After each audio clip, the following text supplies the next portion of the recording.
Hi, my name is Delia Carstens, and I'm from Westminster College in Salt Lake City, Utah, where I had the opportunity to work with my mentor, Marilise Cole-Ritchie, on my project Trauma-Informed Practice in the K-12 school setting. So a little bit about me. I grew up in the rural White Mountains of northern New Hampshire, where everyone appears to look and act just the same. But something that was a little bit different about me was the elementary was a place for me, especially to escape the stress seen at home. So just like my teachers provided me that safety and security, I wanted to provide other students the same. So I'm currently an elementary education major with a minor in special education.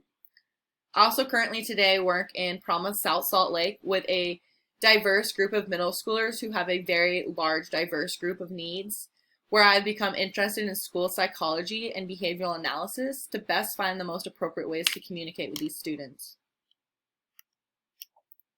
So why is there a need for trauma-informed practices? Currently, today in the United States, 47% of children experience at least one adverse childhood experience, meaning harmful or unfavorable. Adverse childhood experiences can also be known as ACE. ACE are the potential or current events one is going through that could or is causing trauma. These ACEs are physical and emotional abuse, physical and emotional neglect, and household dysfunction such as mental illness, mother treated violently, incarcerated relatives, and substance abuse. We know that trauma has long-term effects on brain development, which causes students to feel significant delays academically and socially, which affect them throughout their entire lives moving forward. What is trauma? Trauma is an event that causes extreme stress. So before moving forward, I want to make it very clear that trauma comes in many forms and can affect people very differently. Depending on the area you grow up in, traumatic experiences can be more prevalent to others due to family history and stress levels. The two types of trauma we're going to be looking at today are complex trauma and psychological trauma. Complex trauma is trauma that has been consistent and has been repeated over a period of time. It's often invasive, interpersonal, and has a wide range of long-term impacts. It could be from severe childhood abuse, domestic abuse, to other forms of abuse. Psychological trauma is when your life experiences or events are perceived as harmful and it creates intense distress. Most of the times we see that adolescents tend to experience psychological trauma, which can be forms from natural disasters to interpersonal violence.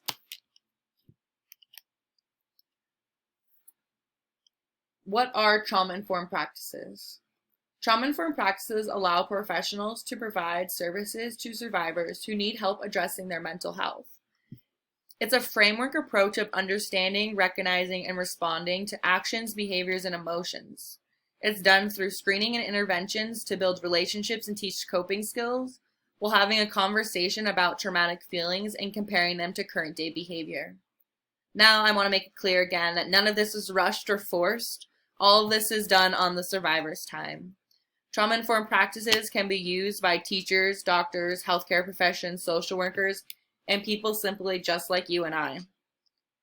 These relationships are done through clear communication and clear leadership that has an understanding of trauma and stress, compassion and dependability, culture of humility and responsiveness, safety and stability, collaboration and empowerment, and resiliency and recovery, while taking all personal experiences into account. Trauma-informed schools. So 7 years ago or so, any student who would demonstrate behavioral or emotional disturbances would be placed automatically in special education. In 2013, the state of California had 3.8% of its special education students classified just as having an emotional disturbance. With the continued new knowledge on ACEs, schools have decided to take this approach outside of the special education classroom and implement it to whole schools. Schools who have taken on this trauma-informed approach must have staff and teachers educated on what trauma is. The schools must practice safety for staff and students, safe academically, emotionally, physically, and culturally. The schools also must be holistic, having the ability to see the full picture of the student, Also having a strong sense of community that allow for opportunities to make connections to individuals who have shared experiences just as yourself. They also must be accountable, feeling connected and responsible for all students at all times. And they also must be adaptable, being able to adapt to all students' needs at all times as they shift throughout time. Schools who have taken on this rationale of trauma-informed practices have noticed higher academic outcomes, higher rates of safety, and improvements in social awareness, decision-making skills, relationship skills, coping skills, graduation rates, and improved attendance, and a decrease of physical aggression, office visits, and out-of-school suspensions. So my research question moving forward was, what is evidence of trauma-informed practice in the law and regulation manuals for children in the K-12 school setting? So school law and regulation manuals are what provide information on school discipline laws and administration regulation. In other words, it's an easier way for school-level personnel to understand current school discipline practices they must follow and the laws that go along with those practices.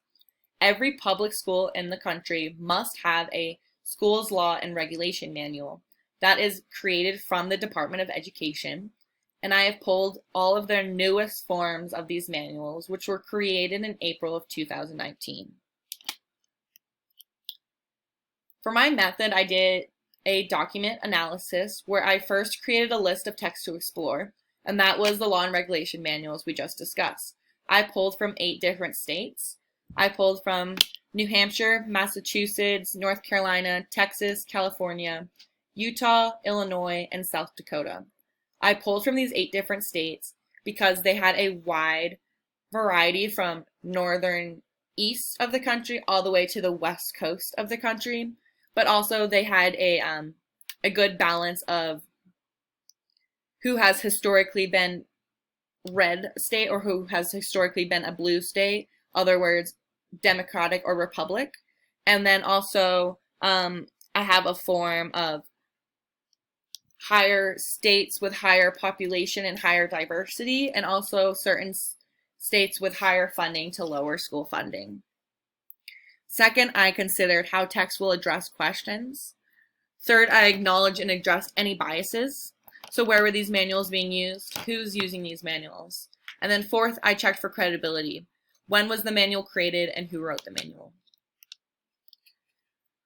Next, I was able to perform a data analysis where I did a form of coding called structured coding, where you first create research questions into themes, and then you create your list of codes that fit those research themes. So my main code for this project was trauma. Then I go through and I match found data to these codes. So is trauma mentioned? How is it mentioned? Where is it mentioned? In other words, the codes really lead my research in this case. And in order to collect the data, I used a cross-platform app called Deduce. So before I started coding, I had some expected results that practices were not being referred to as frequently as expected due to that trauma-informed practices are still new and little training is being granted. Also expected to see more practices mentioned in the states of California and Texas due to a larger diversity and larger population size. I expected to see more references in the state of Massachusetts due to the state has a large amount of school funding compared to other states. And I also expected to see more references in states who historically vote blue over states who historically vote red due to more of a progressive approach. So, my findings. Of course, unfortunately, trauma-informed practices, in my opinion, were not mentioned as frequently as much as they should be. We have a wide range of how much these practices were mentioned, all the way from 0 to 16. But 16 being the most, to me, is very little. It's very disappointing. I think trauma-informed practices should be mentioned more than just 16 times. In my findings, I also noticed that states like Texas and California, who had large population size, and large diversity size, it turns out it didn't play a huge role into the amount of practices being mentioned. Yes, Texas is the highest at 16, but California only has 8, and that's very little for how large their population truly is. Next, I noticed that it did not matter if a state was historically red or blue. Again, looking at Texas, who is historically a red swing state at 16, and then we can look all the way down at Illinois, who is a blue state and has 0 mentions. And then next, I looked at school funding per pupil. So if we look at the state of Massachusetts, who has the largest amount of school funding, just over $16,000, they have 14 mentions. But it turns out school funding does not play a huge role into this, because if we look at states like New Hampshire and Illinois, who are right in the $15,000 ballpark plus, they only have 2 to 0 mentions. So clearly school funding did not play a huge important role.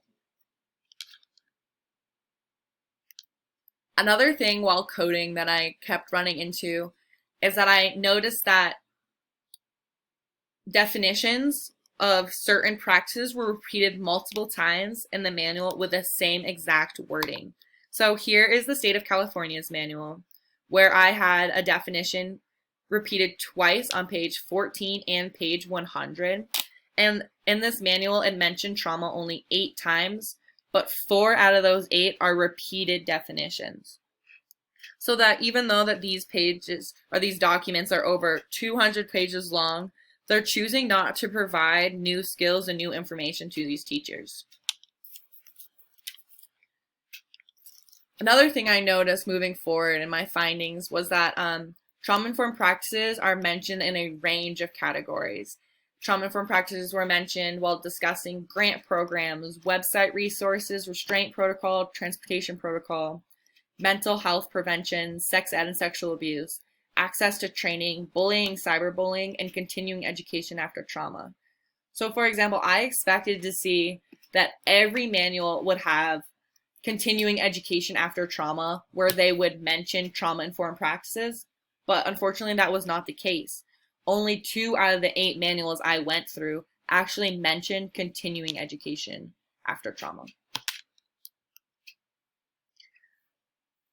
So like I said before, unfortunately trauma-informed practices are not being mentioned as frequently as expected.